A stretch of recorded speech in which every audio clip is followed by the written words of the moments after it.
Hi, this is Glenda. I've been making Christmas spiders. These are something I'd never heard of till I saw Lovebug Craft's tutorials and what she was making for market. So I've been working on my own version.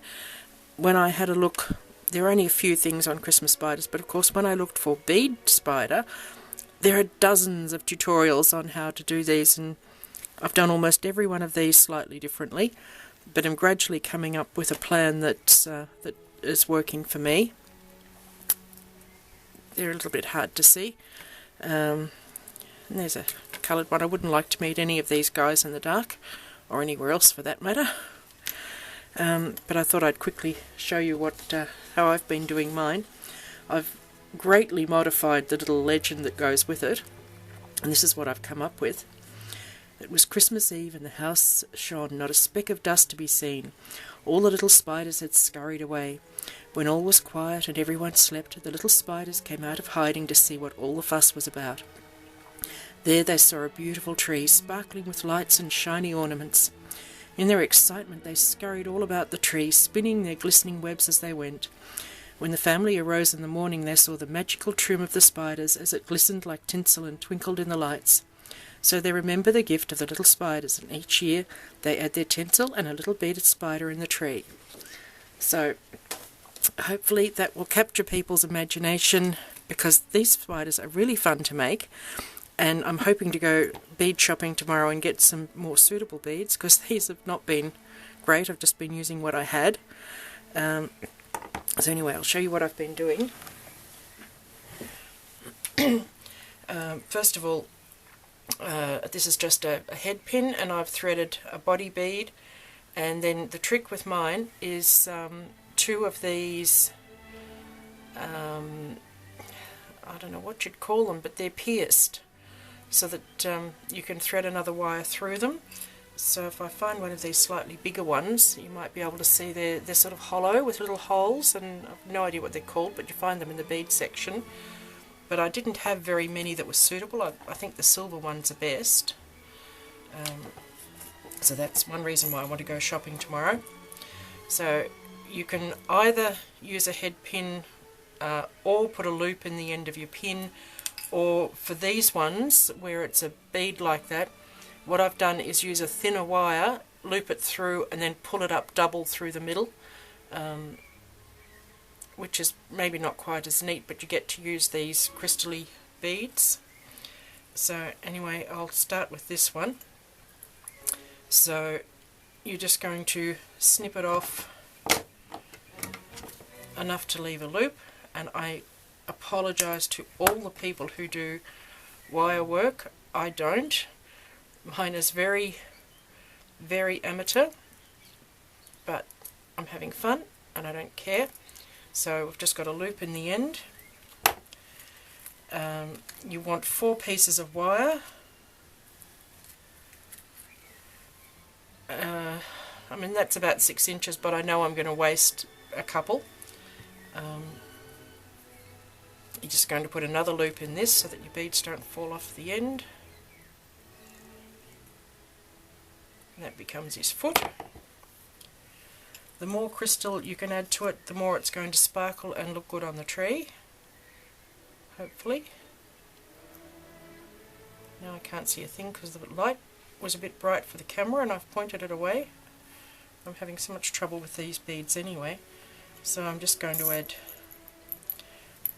The ones where I've used seed beads, they just took forever, and I love these ones with the rough crystal. Quartz crystal, but they took ages to thread. They really did, but they really look like a hairy spider, those ones, which may not be a good thing. So I've got 2 long beads, then I'm going to put 2. The advantage of using the slightly bigger beads, apart from speed, is that you can get your legs all exactly the same length. Where I was using beads that were either uneven or I wasn't about to count, it's a bit hit and miss.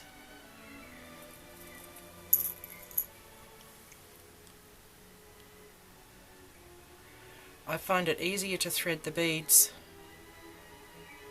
when the legs are not already attached to the spider. Some of the methods attach the legs and then thread them. This way you get to do one while it's off the body and one while it's on. Okay, so there's my first leg, and I'm going to put it through the body. So the first one you want to put a little bit further down, and some of these beads work better than others. That one's gone through fairly well. So then you're going to put the matching pattern on the other side.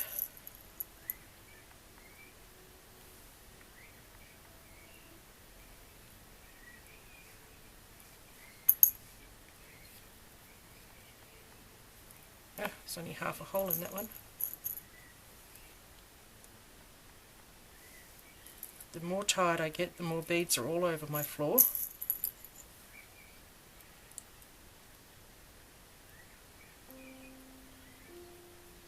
Sorry, this is painful.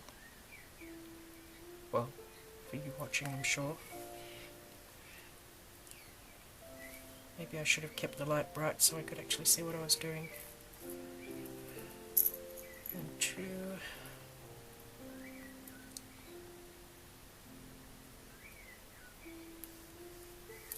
This is about a 24 gauge wire. I mean, you use whatever you like. So then when you've done the second leg, you're going to again just snip it so you've got enough to roll. See, I'm wasting, what, 3 inches there. But I'd rather do that than run out. You're just going to loop this around. Don't worry too much about the direction, because at the very end you can move your wires around the right way. So I'm just going to repeat that with the other 3 pairs of legs, so that the next one will go through a bit further up on this bead, and then the next one on the next bead, and the last one near the top. I will actually try and twist this down a bit more, I think.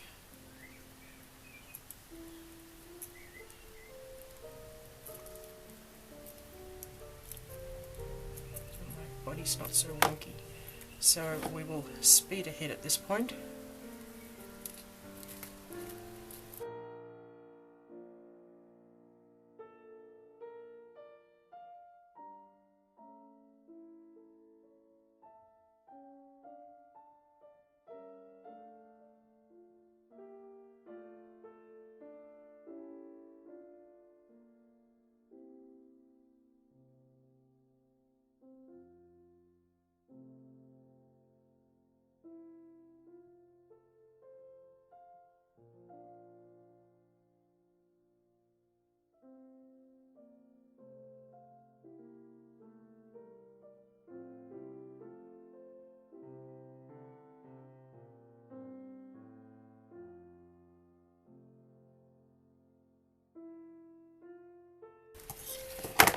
Okay, so I've threaded all my legs through.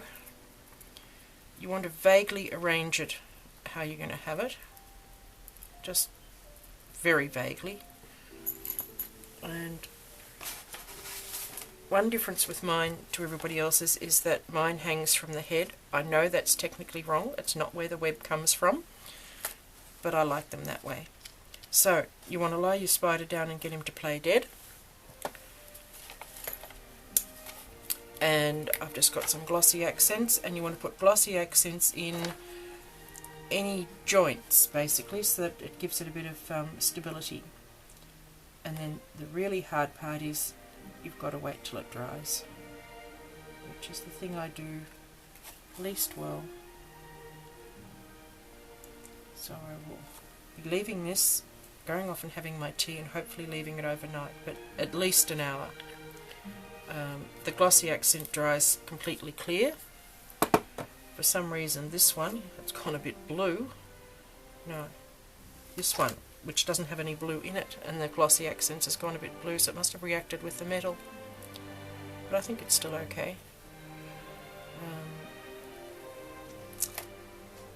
So, looking forward to getting some nice new beads, and I shall package these all up with their little saying and thanks for watching.